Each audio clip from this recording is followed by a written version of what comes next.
View range and concealment are the most important stats for a light tank, and now that Wargaming added Bond binoculars and Bond low noise exhaust to the Onslaught shop, I knew we had to put them on our Manticore to create a monster light tank. And on top of that, we will be using designated target with directive to keep enemies spotted 4 seconds longer. Equipped like this, we will hide in unseen places, reveal unsuspecting enemies, and make them lose their minds. And while this might sound crazy, you can rest assured that all of it is calculated. We begin on Fisherman's Bay, where we are immediately approaching an aggressive starting position, and with the team counting on us, there is no room for failure. Alright, boys! Okay, 1, 2, shoot! Yes! We outspotted them! Another one! Wait! Another one! Kill him! Nice! Bond binoculars, dude! Wait, this position is sick! And look! He's spotted for 14 seconds! He doesn't know! Oh, 3k assistance, guys! 3k assistance! Is that it? Do we just move into the middle? Wait. After a great opening, our team is now breaking through the western flank. Soon they will be able to shoot enemies in the center. So our next goal should be to provide vision on this area.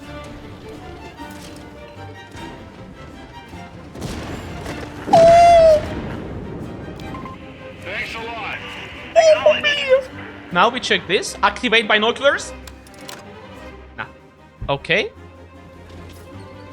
We shoot just in case.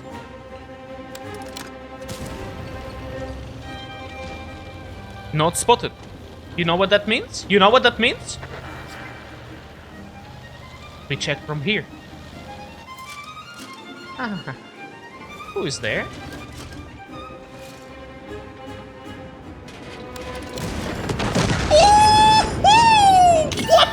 What is happening, dude? What is going on? Only 2 minutes into the game, the enemies are completely disorganized. Now we have to keep the pressure high to allow our forces in the west to close in and give enemies no chance to react. This is like the quickest 9k combined ever. With the center under our control, all that is left now are the startled enemy heavy tanks in the city. 10k! Guys, 10k! I cannot believe it.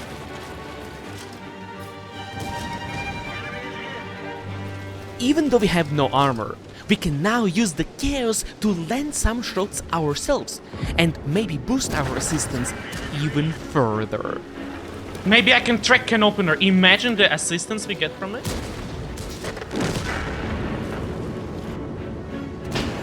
Ah, cannot do that, huh? Yeah, he is a tough nut to crack.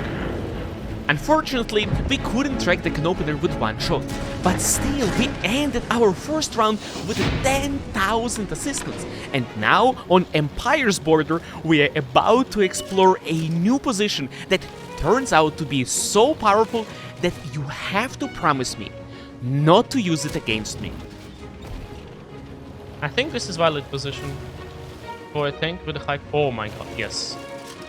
For a tank with a high camo, 100%. Oh, yes, we found it, boys. We found it. Previously, we went here. It wasn't as close. With our incredible camo, we can even move out of the bushes to spot approaching enemies, and then get back to shoot them safely. I think we have to stop the stream for the good of the game. Like, this is not normal, guys, what we are doing. Look. With the single bush protecting, I can be 200 meters away and don't get spotted. But since we have so many bushes here, they need to get in 90 meters range for them to be able to spot me. Bro, like, no, this is bad.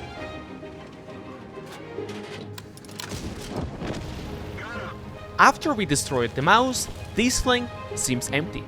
But just as we were about to leave, the badger appears. And so I decided to put my knowledge about the camo mechanics to the ultimate test. The badger did not spot my 54% camo at 200 meters. That means that he has about 420 meters view range. Using 25% camo of the bush after firing, I get spotted at 309 meters. I should not be spotted right now. The calculations were wrong, guys.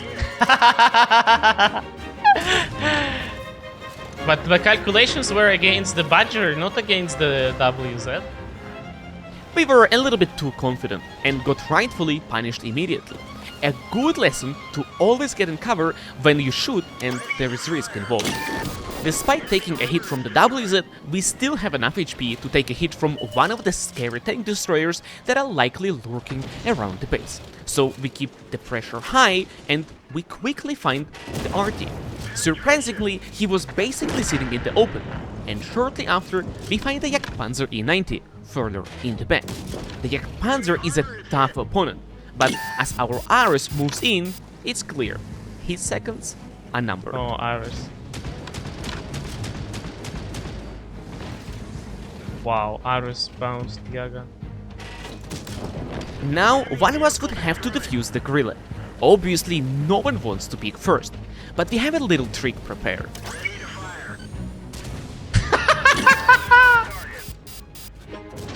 How you did not anticipate the break from the Manticore, bro? Fool! Are you playing the game for the first time, brother? Oh. He put me down in place.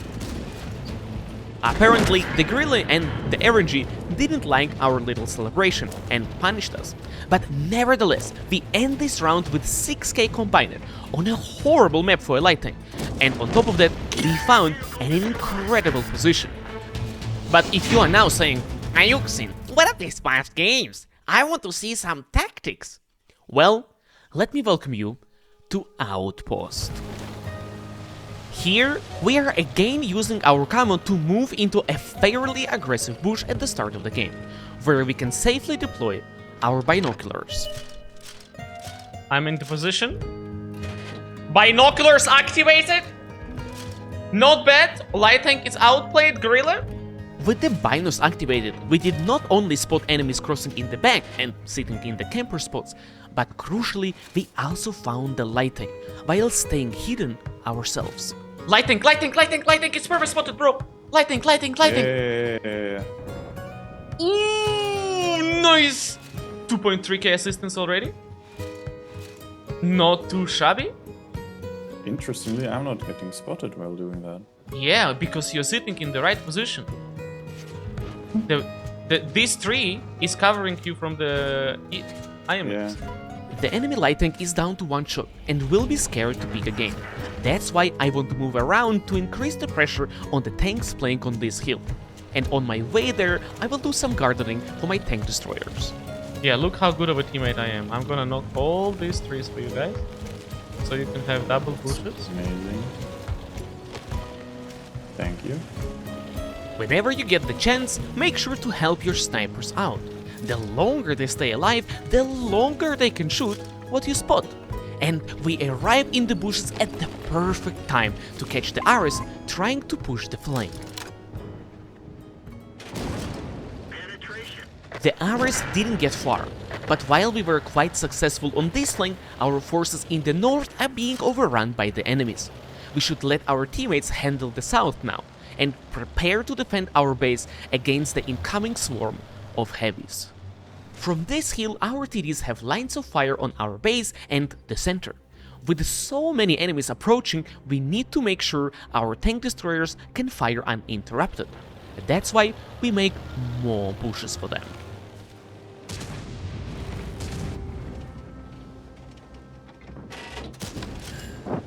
Watch middle, watch middle, watch middle. Yeah. The situation is grim, but all of the enemy heavy tanks decided to push into the center instead of attacking our base. If they keep peeking like this, they are about to lose their HP rapidly, giving us a chance to turn this game around. As long as they are making mistakes, all we have to do is to keep them spotted and guard our tank destroyers against any threats by the enemy light or medium tanks. Oh, AMX? Yeah, Right. I can. We might be able to win this. Some of our forces took control over the southern flank, creating a crossfire on the center, which will prove fatal for the Taschenratte. Taschen? Load gold. Yeah. Did so already?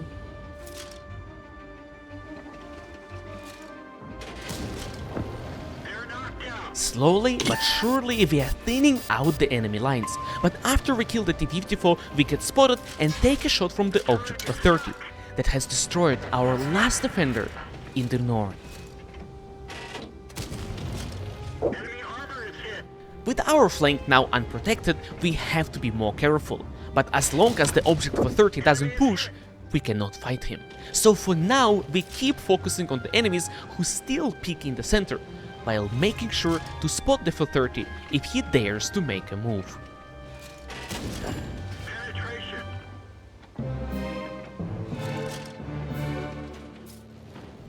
Now the enemies are taking back the southern flank, which is a huge setback for our recovery efforts. Our chances are dwindling. Oh, 430 is on the other side now.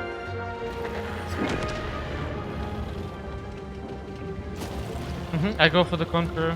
And Actually? maybe can you spot those? Yeah, coming. And this is where we make a crucial mistake. We know the 430 moved to the south, giving us a free escape route to the north. We should have run immediately. But instead, we choose to fight the approaching enemies, which is about to cost us dearly. The enemies are not scared of pushing into our tank destroyers, so there is no point in moving south to spot for them. Instead, we stay here to finish one-shots, hoping that our tank destroyers can hold on their own. Maybe I can kill this light. Okay, that's great. We killed the light tank, but the enemies still overwhelmed our tank destroyers. So we put one shot into the T-30 and then try to get some distance. Alone against 4 enemies, our only chance is to pick them up one by one. In an attempt to split them up, we move towards their base first, only to turn north while unspotted. Maybe we can find an isolated target near our own base. It seems like our plan is working. We catch the T-30 dropping from the castle onto the open field, and he seems to be alone, for now. The T-30 misses his shot, giving us a chance to kill him without taking any damage.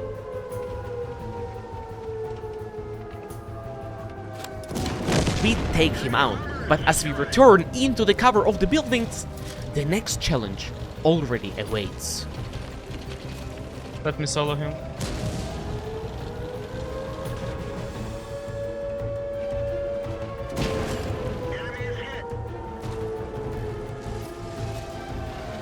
Imagine he'd oh man. Yeah, and he loses 260, yeah?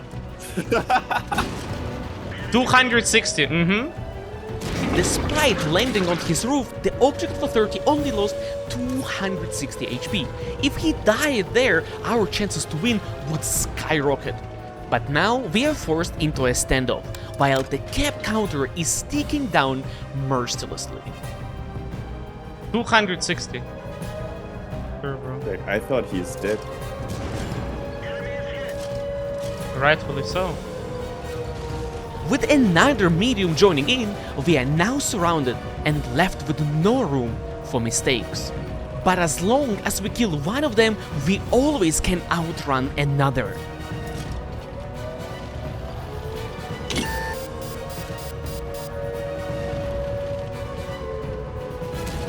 Unfortunately, we failed to pan our shot, which allows the F-30 to take advantage of our reload. I just want to say that it is 3 one-shots. It is 3 one-shots, bro. In the end, we couldn't win, but it was an exciting fight until the very last second. Let's see if we can get a better result on Pural River.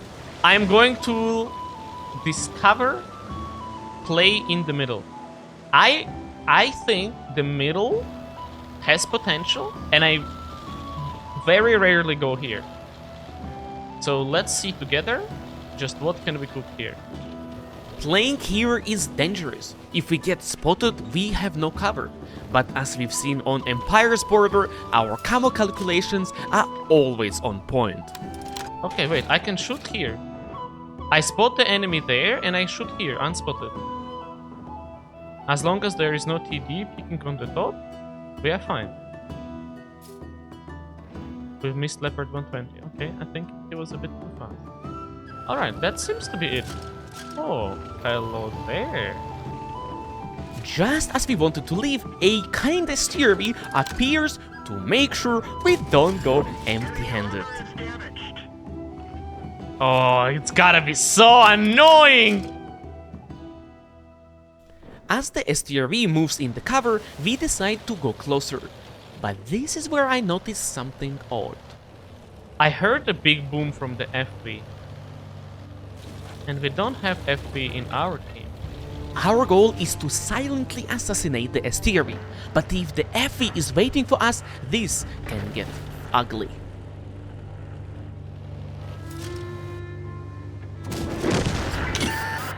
We are lucky.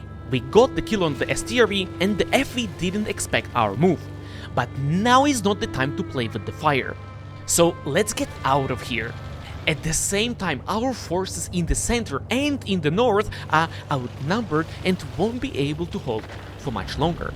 We must get back to defend the base soon. Yet again, we had a decent start, but our heavy flank is falling apart. With a score of 3-7, we have to act now. Let's see if we can be more successful than last time. Alright, this game is a bust. Just as before, we will fight until the end, and I already have a plan. If the enemies want to advance, they have to cross this open space, where they are exposed to our tank destroyers. And that's why we go back into this position to make sure the enemies cannot sneak through unspotted. The enemy Dravids is already making a move, and as we activate our binoculars, we find 3 more wounded enemies, hesitant to follow his lead. With the kill on the Ares, we took out one of the most dangerous enemies first. Now we should try to get the Badger. The enemy Dravids gets dangerously close, but our STRV keep landing his shots. Can we ever clutch this? Together with our team, we knocked 3 enemy pieces off the board, and I can feel a tiny glimmer of hope growing inside me, but we have to stay focused. I need to counter the lead. The IMX 13105 killed our Leopard and is now approaching from the south. He has 409 HP left, so we load an HE round and hope for a pen. No way. We landed a perfect shot on the IMX, and to prevent further surprises from the south, I decided to stay here for a while. I'm a little bit scared of FV coming around. The FV has been unspotted for a while, and he might be trying to flank us, but MBTB and BZ-79 are getting too close to our tank destroyers. We must get back to help.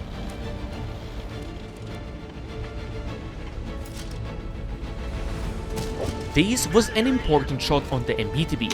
He is now 1 shot for us. This means we can risk to push him even though he can kill us with just 2 shots from his magazine. And there is more good news. Oh, the FV is found. Alright, this makes it easier. Our Griller kills the BZ-79, bringing the score back to even. But he gets pushed by the MBTB, so we jump in to help. Help the bro. 1, 2.